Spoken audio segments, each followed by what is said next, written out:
All right. Well, welcome back to another video from the van.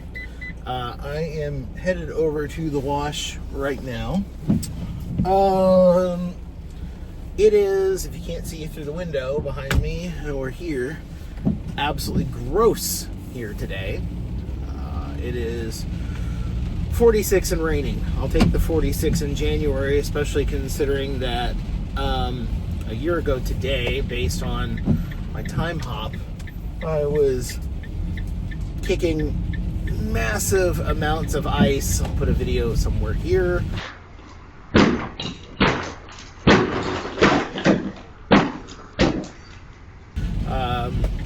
Massive amounts of ice out of one of the bays where somebody put a hose back in an improper place. And we've, knock on wood, although there's nothing in this van to knock on, had a very mild winter in comparison so far. We had one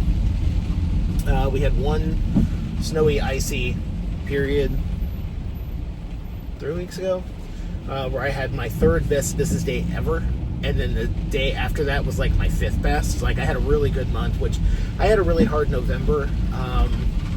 Sales were slow because of travel and everything else. It wasn't a whole lot.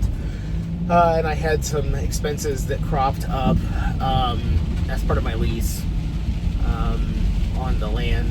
The retention pond that is behind us. We all have to pay a portion of the maintenance for that, and I unexpectedly got a very large landscaping bill on top of my own landscaping bills, on top of having to get my own dumpster because of Jiffy Lube ownership changes, on top of there's a lot of things. And then there was the whole heater debacle that happened in December, which there were expenses there because I for my own sake and everything else, I replaced everything. New heater, new fuel tank, new fuel, still trying to get rid of the old diesel. So yeah,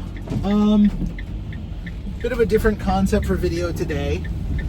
Actually, kind of a suggestion. I had a new follower that asked what I do differently, and I've been looking for different suggestions or topics because I actually really finding I like doing these videos. However, right now there's just not a whole lot of new content to be had because we're in operations mode for the winter. Now, that said, I actually did have some really it's been a good month. It's been a good year so far. I do keep my financials a little bit close to my chest, but we're the 10th day of the month and I'm about closing in on $4,000 in sales. It's been a lot, with the mild weather. Now, we are going to have some cold temperatures coming up next week, down into the 20s, but it coming above freezing during the day, and that's the key because I haven't been putting methanol in any of the foam stuff yet or anything, and just trying to see if I can get through winter without doing that, because it's hard on me, hard on everything else, and I have to buy an expensive drum of methanol that I have to move around. So,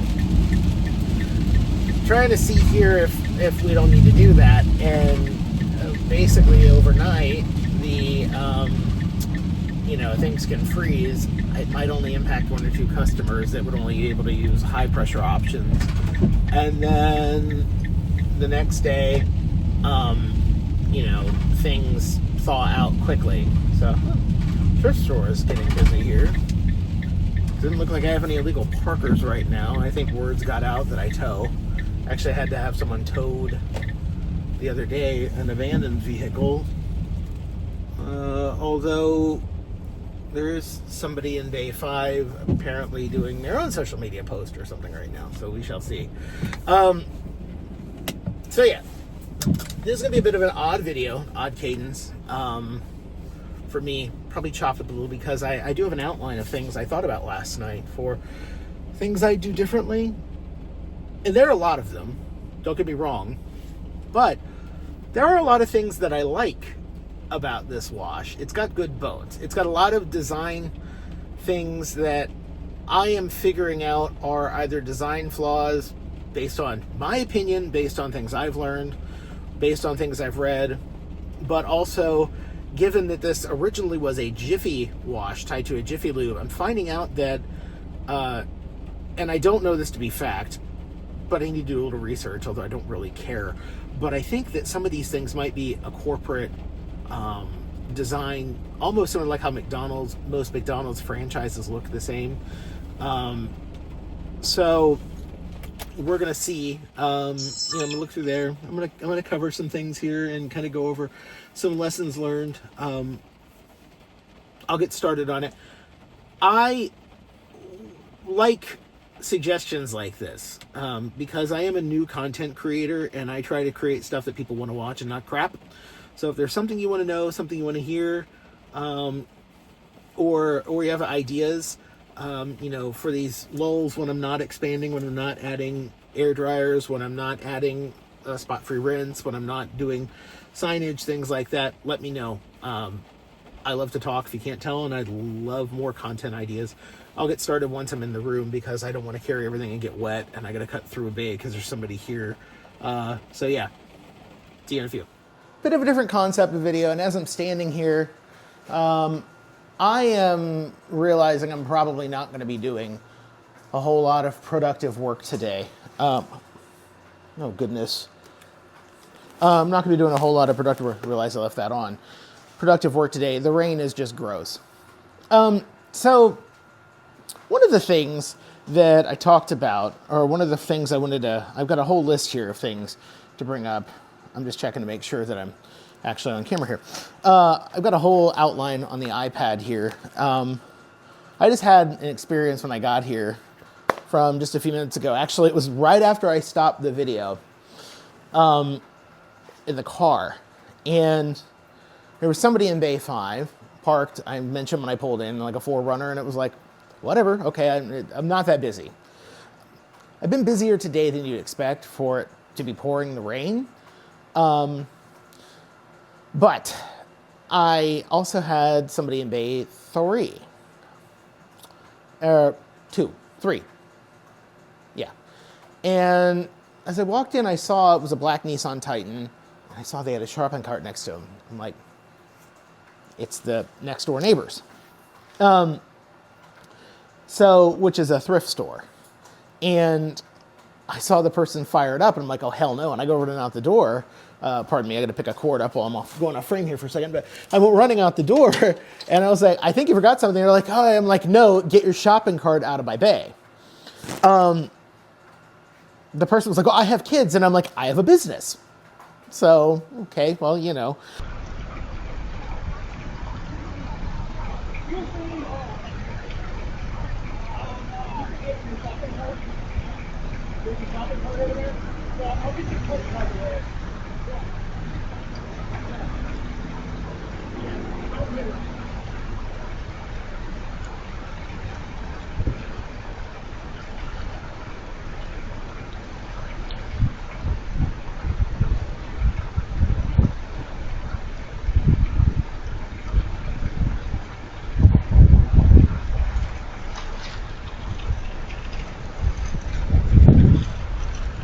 Listen, man, I'm sorry. I got 3 kids that's pouring down rain. I apologize. I know. I know. I'm just saying I'm sorry.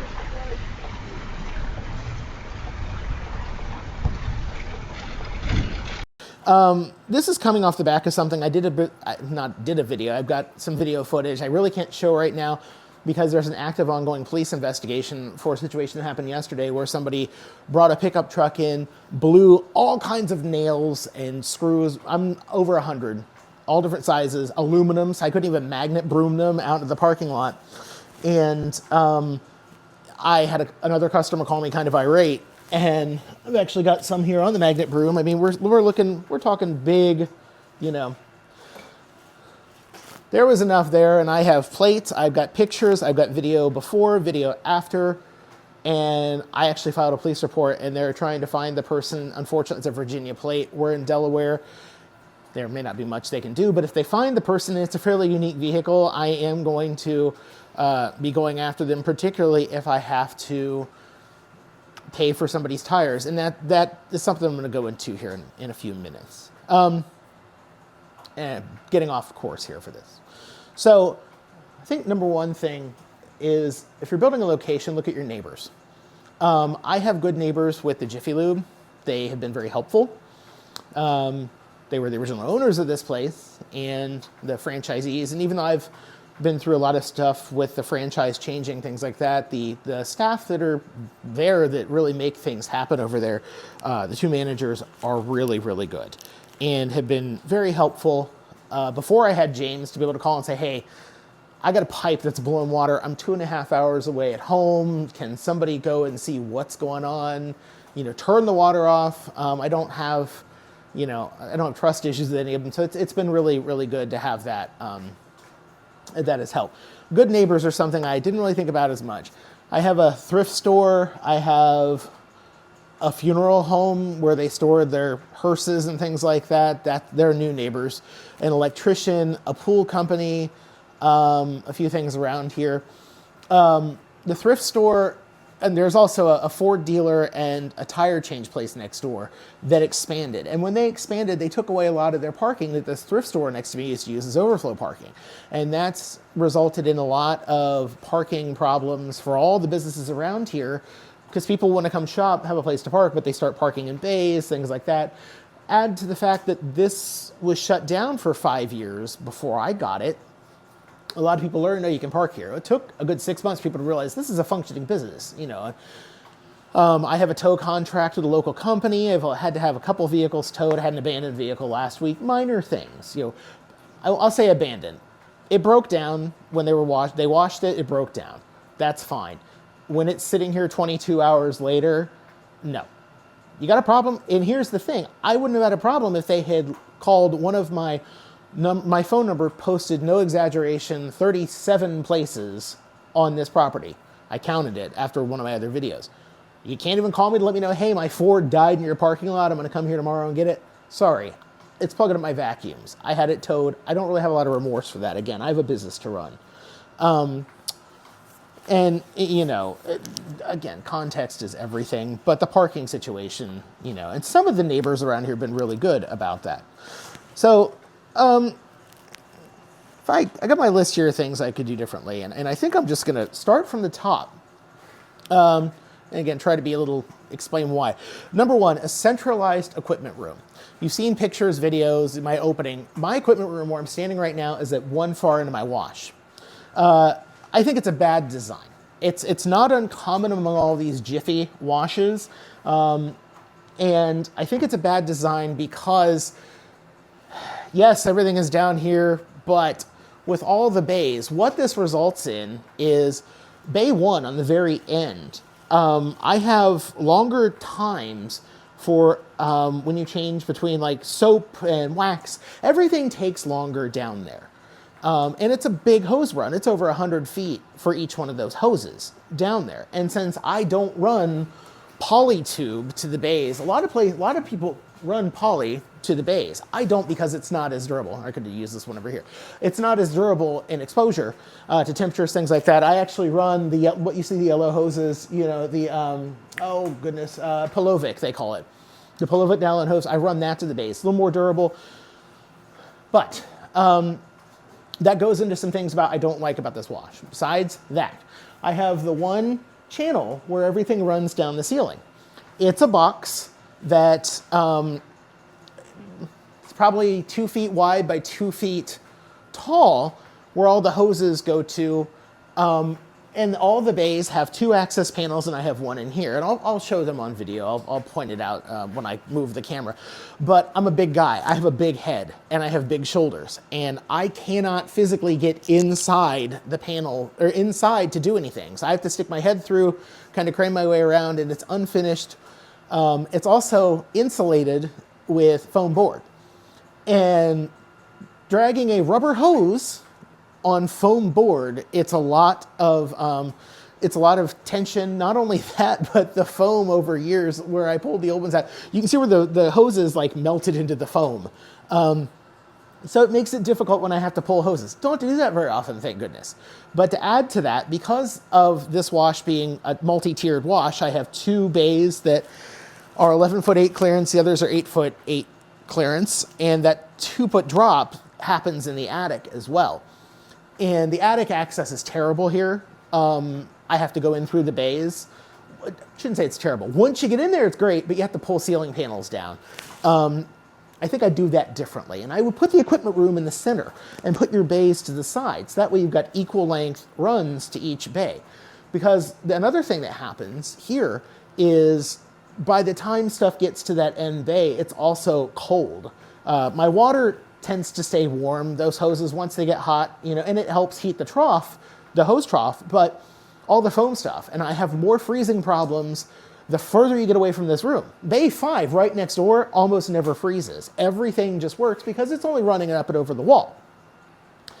If you shorten your runs, you're shortening your hoses. Yes, your equipment room is central, might look a little wonky, but from a practicality perspective, you can't beat that. And it's not just about, shorter hoses, it's everything else. You've got less runs in unconditioned space. If you're running wiring, you don't, if you're running something like an air dryer to a bay, you may have to actually gauge up your wiring to go the distance to make sure you're not getting a voltage drop, you're not creating heat, you're not having, having issues. So there's a lot of cost that would be associated to having it, more central and with different troughs. Bigger heating. My troughs are not heated. I have electrical heat tape like you would use for pipes under a house in the hose bundles, and I use it when it gets really extreme. I don't think it does a damn thing. I'm actually trying not to use it this year and see what happens. But that said, I'm sorry, just checking here to make sure I'm still on. That said, I'm also thinking about doing some sort of heated hose loop up through there. It's one of those things that's an engineering design in my head. I don't know if they exist in the industry. It's something that seems like a good idea to me. So I might try it, and I'll detail it here. But essentially, where I have the water tank, the trash can, having essentially one of those discs that farmers use to keep livestock water from freezing, keep it at a certain temperature. Because that tank, when we're busy, that tank's 110 degrees. Now, it cools down over time, but it takes a surprising amount of time for that water to get cool. I don't know if it ever, even overnight, it might drop to like 85 in the winter. So we're not losing that much, and it picks back up for the base fairly quickly. But I want to be able to recycle that water and essentially run it through some hoses through the cable trough, just run a loop down and back with a recirculation pump. So I'm utilizing the same water that I'm using for the wash, and just having it recirculate through the tank there. We'll see. I'm going to do a small scale proof of concept. I think I wanted to do something this year. Haven't really needed to. It's been a mild winter, and I'm hoping, knock on wood, that it stays that way. Separate office. I have one room here. It's not that big. It gets the job done. I would love to have a climate-controlled space that isn't a diesel heater, although that one does a decent job. A climate-controlled space that's not a diesel heater, maybe even a mini split with air conditioning. I thought about doing a mini split in here. There's no way. It's so hot in the summer, and I don't think that because of the lack of insulation, short of being concrete block walls, it would actually do a darn thing. I'd love to have a nice space for all of my equipment to be in. It's fairly rugged. I use a Reolink DVR, my Dymo printer, things in here. But again, it's in a space that swings between 40 degrees at the absolute lowest, and that if it comes down to 40, I'm over here getting like the emergency kerosene heater out. And that's only happened once last year because I have an electric for backup and I have the diesel, which does a good job unless it's having a problem. Along with that conditioned space, I would love to have facilities, comfort facilities, aka a bathroom here, maybe even a shower. And if I ever build one, it's going to have a small bathroom, shower, etc. Because right now, so when I got this place, I didn't even have a sink in here. I had to plumb in the sink. I had places to do. Well, I had drains. I had to get water, run my water over. There's also a floor drain on the floor. I'm a man. That sink is at the height that it is for a certain reason. I don't have the ability to have a toilet in here or anything else. It's a de facto urinal. The floor drain, the urinal, only because I don't have anything around here. And I'd have to go to a restaurant next door and be like, can I use your bathroom? Or the Jiffy Lube when they were open. But I'm here working at night a lot. It'd be nice to have that.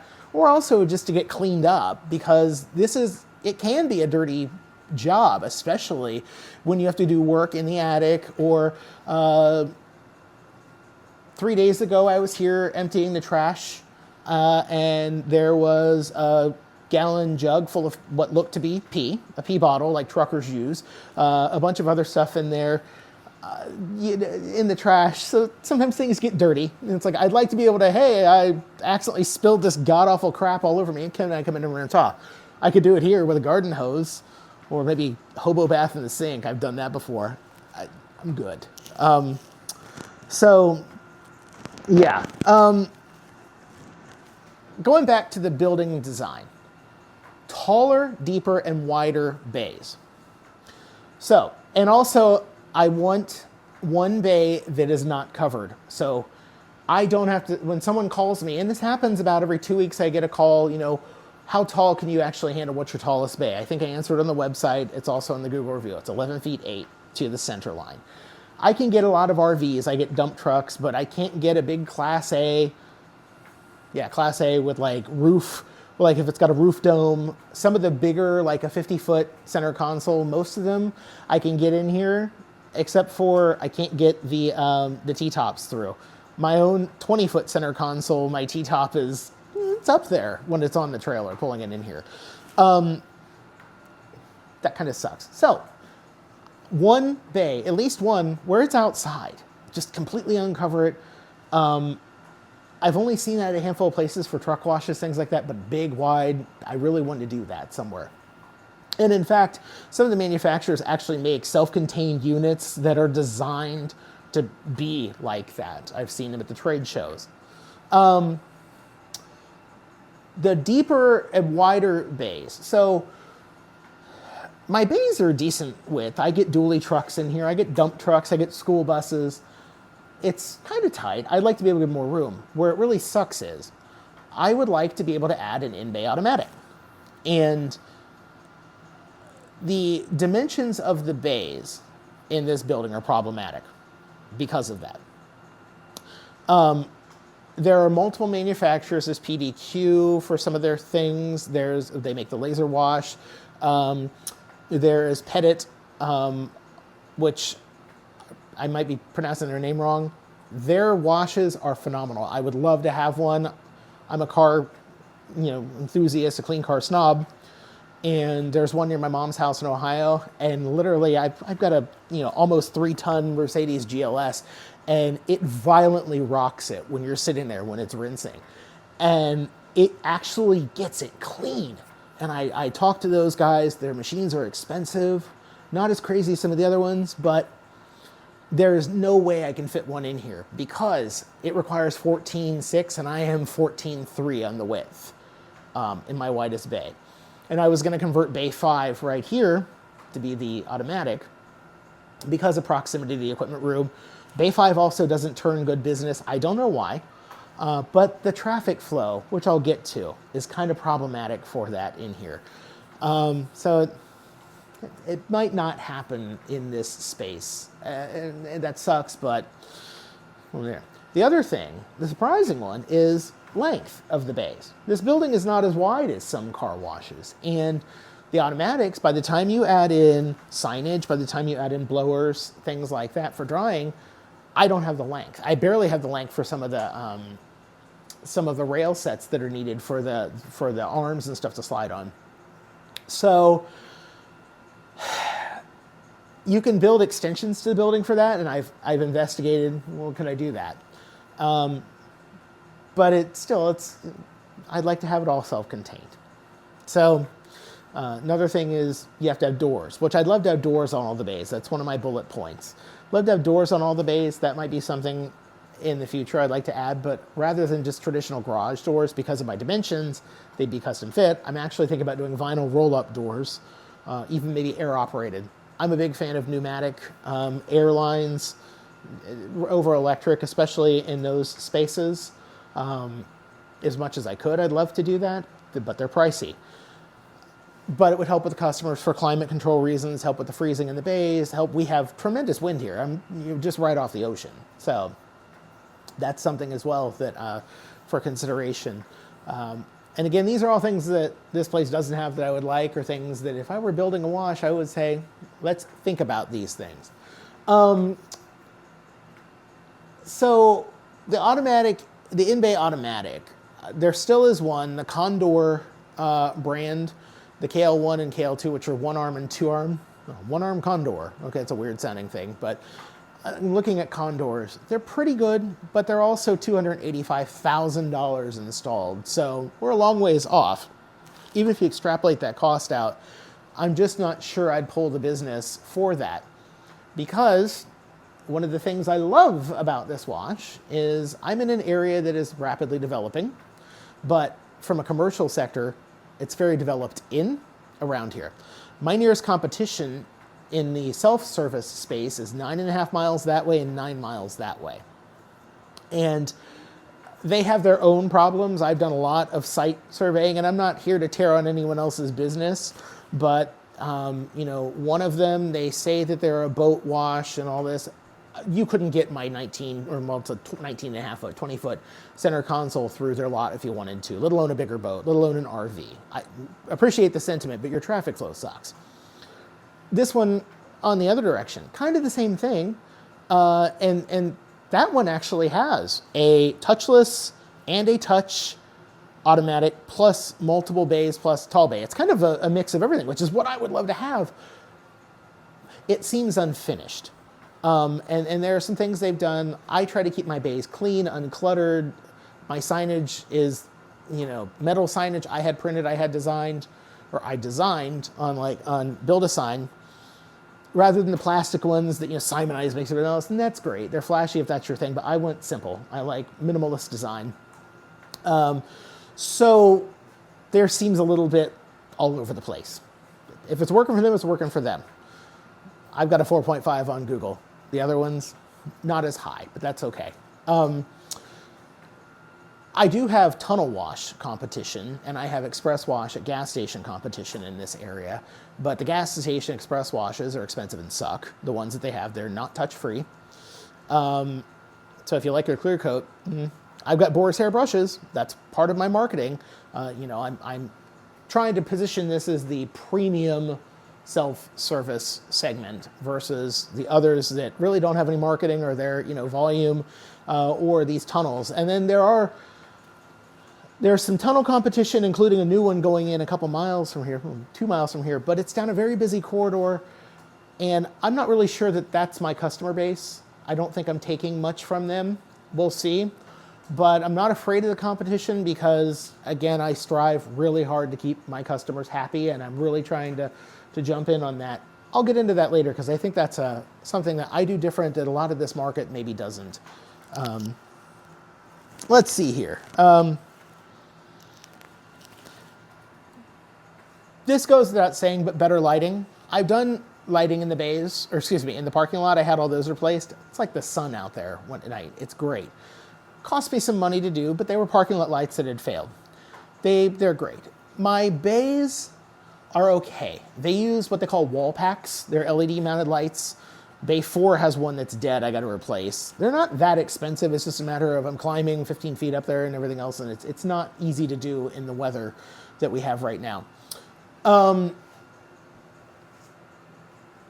seen some really cool stuff at trade shows.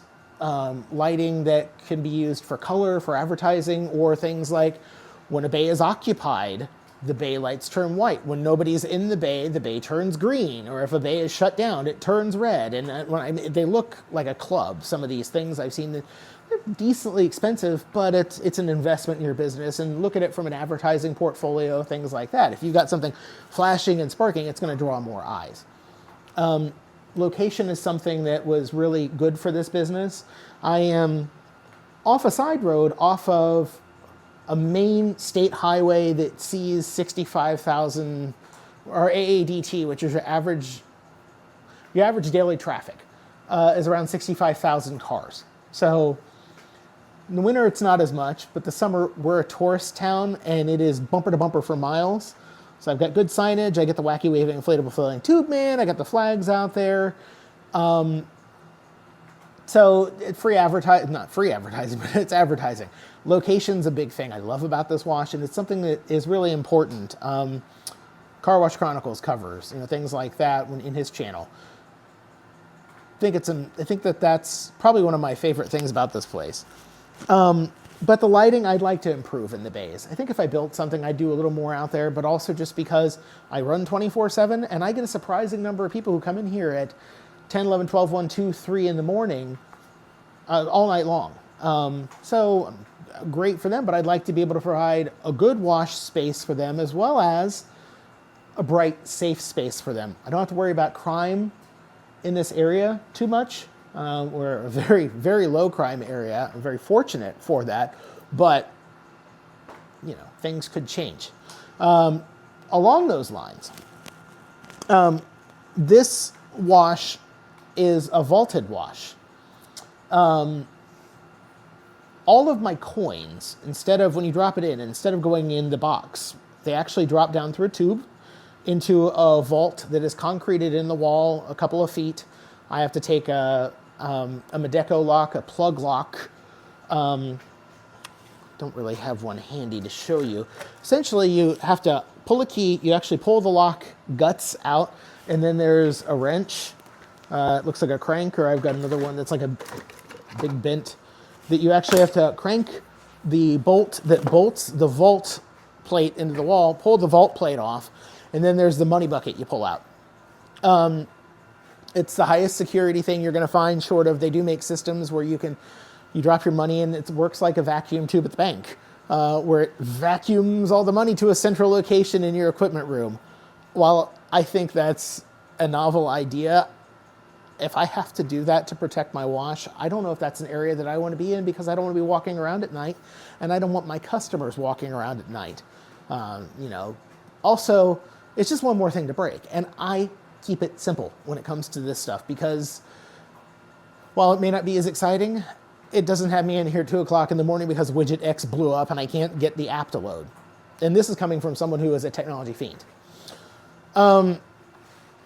So let's see here. Going along with that, heated floors. That's actually fairly common in environments where you do see below freezing temperatures. I have heated floors in the bays here. They don't work. There's a leak in the hydronic loop. It leaks glycol. I don't know how bad. I was told this before I took the place, before I got the place. And I don't know if I'm going to fix it. I may try and pressure test it. One of my favorite YouTube channels is this Swedish guy he's like a jack of all trades, and he recently built a garage with heated floors, and he was showing how he was pressure testing his glycol lines. And I'm like, man, I think I want to try that here. So, that kind of goes down to things. I'm just looking here, things that I don't like. I said better traffic flow. Traffic flow can be a little bit of a pain with this wash, only because if the Jiffy Lube gets busy and backed up, it's hard for people to get out, and my back lot's a little bit tight at times. It's not too bad, but there is room for improvement. If I were doing a site design, I would do a pull-through. I would make sure that my front lot, I wasn't sharing a space like I do with the Jiffy Lube, where you have to worry about the logistics of another business. So, final thing I put on here about things I would do differently is integrated vending. I have mechanical vendors. I've got a bunch of them. I don't love them. I bought a few of my own. Some of them came with the place. They were leftovers. I rebuilt them. You have to do maintenance on them. The ones I have only take quarters. They have, I have the vending machine.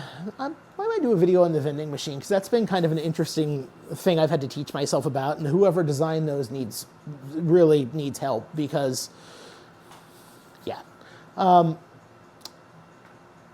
Integrated vending, like Clean Right makes one that you actually put into your concrete block wall, and it's a coil vendor like what I have.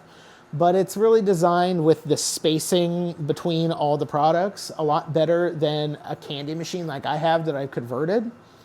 I have to be careful with where I put certain things or turn things at an angle sometimes, and then I get things that don't necessarily feed well. These Armor All tire foams are a pain in the butt. I have to sit them on top of a double spiral and have them spin out, and as they spin, they tend to rotate, so then if somebody doesn't know what it is, they just see this orange and black can without the logo, and I can tell when that's happened because my sales of them drop down.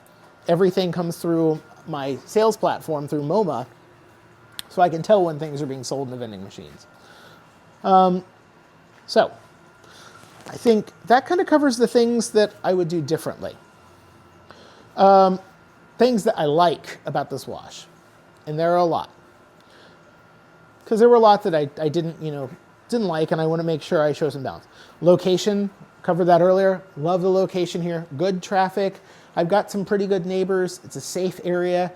2 miles from my house. Now, my primary house is in the DC area.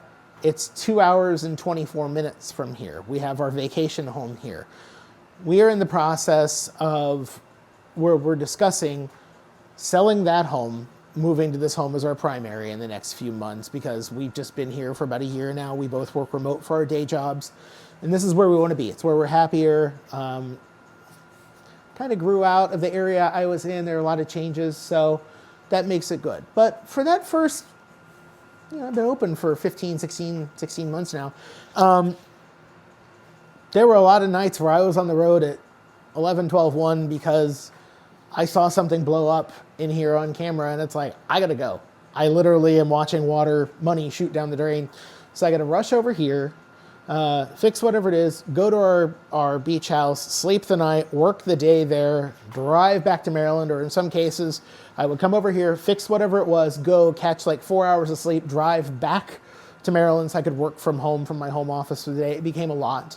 I knew about it going into it. I knew I was going to have to do this, but I'm glad I don't have to anymore, and I'm really great that I'm 5 minutes up the road, especially when the fire department shows up for a heater that's steaming. Cost of operations. My cost of operations is fairly low. I am about, and again, I keep my numbers somewhat close to my chest, but I want to be honest with folks on here. I'm about $5,600 right now of my fixed monthly costs that I have to clear before I start making a profit. Now, that doesn't include my soaps. Soaps, because of tariffs, my chemical costs have almost tripled in the time that I've had this wash open. I hope that will level itself out. But I also run systems that are fairly efficient on chemicals, so I'm not blowing through them, but I would like to not have that cost. I have some additional costs, and I have the van. I'm not sure I could have done this without my little van. I would have rented a lot of trucks. I've had pickup trucks in the past. My daily driver is a nice Mercedes SUV that I'm not going to be loading, sections of vinyl siding in, or putting wood on the roof, or FRP panels like I've done. Like, that's been key. It's an added expense, but it's practical, and it helps me. It's a tool that helps me get this job done. That's included in my fixed costs. But my water bill for last month was $300. It was a fairly busy month. My electric bill was in like the 150s. I heat with diesel. It cost me it was like $200 to heat this place last year. My propane costs anywhere between $80 and $200 for a fill, and the fill is probably about every 2 weeks, but that depends on how busy I've been, so there is an offset in that, and if it is more expensive, I've done a lot of business. I have, my rent for the building, that is, I did a stepped lease deal when I started this. I had because of the relationship that I have with the property owner, because I do lease the space, I didn't want to buy my first wash until I was sure that this is what I want to do. And I own everything in here, and I own the business. The only thing I don't own is the building. So, when the time comes, I guess either everything has been depreciated from a tax perspective that, you know, whatever I pull out, but I've got it for at least 15 years. You know, and who knows what happens after the end of that. I'm just, you know, I'm in this to see what happens. That's $3,200 a month, which for my area, you know, that's going to vary depending on your area. I'm in a very pretty high cost of living area, pretty affluent area. So your businesses, everything tends to be higher expense. We're only 2 hours from DC, 2 hours from Philadelphia. So, you know, things like that. I love the lighting that I have here. Like I said, the parking lot lighting, the fact, some of the things I'm changing, I've really gotten to be happy about. You know, and going back to like going back to the trash cans and the vacuum cleaners. They're right under the lighting. They're great. Everything's integrated. I've got the cans that pull out. You know, it's something stupid and something simple, but I have little spaces back there where I can store extra trash bags. That way, if I'm leaving at the end of the night, I'm like, oh, I forgot to get that can. It's a matter of pull the van over, pull some gloves out, go get the trash bag, throw it in the dumpster, you know, get an empty bag, a spare bag, put it in there, and I don't have to run back in here, things like that. It's little details. And the vacuums also are coin vaulted, like the buildings, big vaults. I don't have to worry about emptying the vacuum coins all the time. I feel safe if I leave it out there for a week. You know, the vacuums themselves are J.E. Adams. They're high quality vacuum with a good amount of dirt storage. So I don't, every couple weeks I have to empty them, but not all the time. So there's a lot of good things to have. You know, I like the bays. I like having 5 bays. I think it's a good mix. I think because I've got the 2 tall, 3 normal. I've got a bay down right now. Bay 4 is down, tall bay. I really don't want to work on it in the pouring rain today, so I might not. I've still got 5 if I have a large vehicle that comes in here. And then 1, 2, and 3, if I got one of those that's down, I've got other ones, you know. But also from a busy perspective, I don't get cars queuing that often. And when I do, it's usually because all 5 are full, and it's a great day for me when that happens. Usually after snow, salt, something has happened. The bays themselves are pretty decent. I like that I have a large coin box that's got a lot of room for me to add things and work in. The walls are FRP, fiberglass reinforced plastic. If you have ever been in like a men's room and around the urinals, you see like the dimpled, shiny material with plastic trim kind of holding, like you've got 4x8 panels. That's FRP. It's pretty good. They make PVC and some other alternatives, and I've looked at renovating to PVC. I'm not sure I would do it right off the... I'm not sure I would renovate if I were building off the bat. I might go with a material that's a little easier to clean from a sheen or from a, you know, that kind of perspective. The thing is, PVC is honeycomb. It's 2 layers with a gap and plastic between it. And my concern is when a car crashes into one of your walls, every couple months I've got where somebody drags their bumper down, you know, a wall because the building obviously moved in the time that they were pulling in.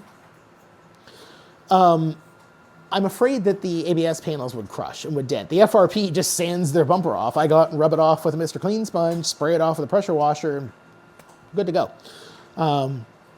Couldn't say the same for the paint on my bollards, which all need to be repainted, but that's a, you know, I've got some simple but neat landscaping out there, and I think that I like that because it's easy to keep clean. Curb appeal is something that is important, and, you know, my mom, when I first got this place, she was like beating into me because it was, you know, red and white, and then when I painted the green, but I still had red bollards and a red stripe because it took some time till I could get everything done. She's like, you got to fix it, the Christmas situation. I get it. The curb appeal is it makes people want to come in and look at your product. I have a very bright color scheme. It attracts attention off the road. My signage, my branding, everything is very consistent with the colors, the fonts, everything I use. And it's all vibrant, modern, but easy to read and kind of simple. And I think that that's really important. It draws people in and it makes the place look clean. The landscaping, I just did some simple work out here, did some simple work out front. It's, you know, low maintenance. I have a company that does yard care and keeps that up during the summer. And it looks nice. It looks like you care. You know, along those lines, and I'm mostly through this here, you know, think one of the things I should have said I don't like about this wash, but maybe it's not I don't like, I would change, is the pits in the bays are not terribly large. I've seen a lot larger. That's important because that's a settling pit. Because as your water goes down the drain, it goes into the settling pit, and then all of your sand, in my case, crab parts, because we have a lot of fishermen who dump their crab pots, things out, other junk, before it goes into your actual drain and plugs it up and goes into the septic pits. Because even though I'm on city sewer, I still have a septic settling pit out here I have to have with an oil separator and things like that. So I'm not sending, especially being coastal, not sending stuff out into the pollutants out into the water. But the pits are not that big here, so we do have to keep on top of them, particularly because of sand. And I have had where I plugged a drain up last year, my own stupid fault. I let one overflow and I had to water jet it out. So I think sizable pits, that it's a maintenance thing. And if you're in an area where you get sand, dirt, mud, if you're out in the desert, you got people who might be bringing four-wheelers in. Oh my God, get big pits. Coastal, I got people who come off the beach and come over here to spray off before they go home. In the summer, I'm scooping sand out there. It looks like a kid's sandbox. I should put one of those plastic turtles out back. Here you go. So I think two of the things also I love, I have more power from an electrical perspective and more water in this place than you'd ever need. I have three-phase panels. I've got two of them. Well, I have two panels, and I've got three-phase on one, single phase on the, and actually, no, there is three-phase to this one too. I have, I've got 500 amps of power sitting right there. I have a 3-inch water main coming in here. That sucks because I have to pay a surcharge for the meter because of that size. Apparently now that apparently broke years ago, before I owned the place, and this room legitimately flooded to where like water was shooting out the door. And when they opened the door, it was like a cartoon where water came rushing out. There's so much pressure and so much volume available. I'll never tap that here. I'm also terrified for whatever happened if I did, because the costs would have to be exorbitant. But I know that it's there, and I don't have to worry about, I can't add this. Can I add this? Can I do that? So yeah, I think that that kind of covers a good amount of things that I would do differently.